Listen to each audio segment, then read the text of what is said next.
This is JC, St. Louis's oldest living hippie. I thought we'd give the Pope one more kudo and listen to this article because the Pope is trying to um, step in and do something about the immigration problem in the United States. So listen to this. Pope installs pro-migrant bishop to key role in Trump's backyard.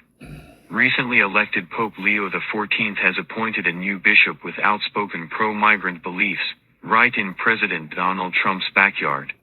According to KSNT News, Leo named the Reverend Manuel de Jesus Rodriguez, currently pastor of a predominantly Hispanic church in the Queens borough of New York City, as Bishop of Palm Beach, Florida. The diocese is home to the Mar-a-Lago estate of President Donald Trump, whose get tough immigration policies have drawn objections from the U.S. Conference of Catholic Bishops. Rodriguez, who was born in the Dominican Republic, spoke of his stance on immigration and his opinion of current U.S. policy in a diplomatic but firm way. The president is doing really good things, not only for the United States, but for the world.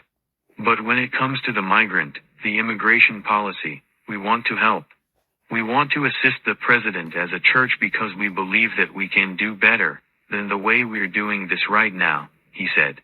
When it comes to enforcing immigration laws, we shouldn't be enforcing them by focusing on deporting 5-year-olds, 12-year-olds, 9-year-old kids, people that have never committed any crime. So, we're here to help. We are willing to help, and God willing, we will. The Catholic Church has for centuries advocated for the rights of migrants and refugees and urged nations to treat them with dignity. However, the appointment comes at a moment when Leo, the first American pope in history and a relatively liberal figure following in the footsteps of his predecessor, Pope Francis, has moved to make his mark on the church's politics.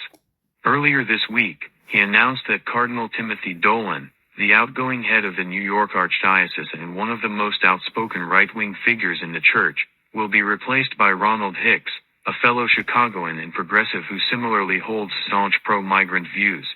And in June, Bishop Michael Fong, Leo's pick to head the Diocese of San Diego, instructed a group of priests and deacons to accompany migrants to court. Trump, who frequently launched public attacks against Francis, initially welcomed the election of Leo, but recently appeared surprised by the new pope's criticism and appeared to be confused about who was currently the pope in the first place. Well, a couple things.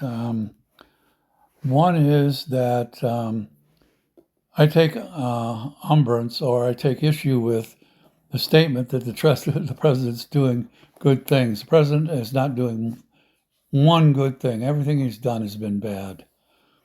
And also, I'm so happy to see the Archbishop of New York replaced because I've had interactions with that Archbishop, and he's the one that said that if you're a Democrat, then you can't have communion in the Catholic Church. So thank you, Pope Leo, for getting rid of his ass. And as you see, Trump is so confused he doesn't know who the Pope is. He doesn't know what's going on in the world around him. Trump is well on his way to Alzheimer's or some other dementia form. He can't even remember who the Pope is at this moment. That's pretty sad. Fuck Donald Trump. Yay. Viva Pope Leo. And the rest of you, pox some more Jack and keep on.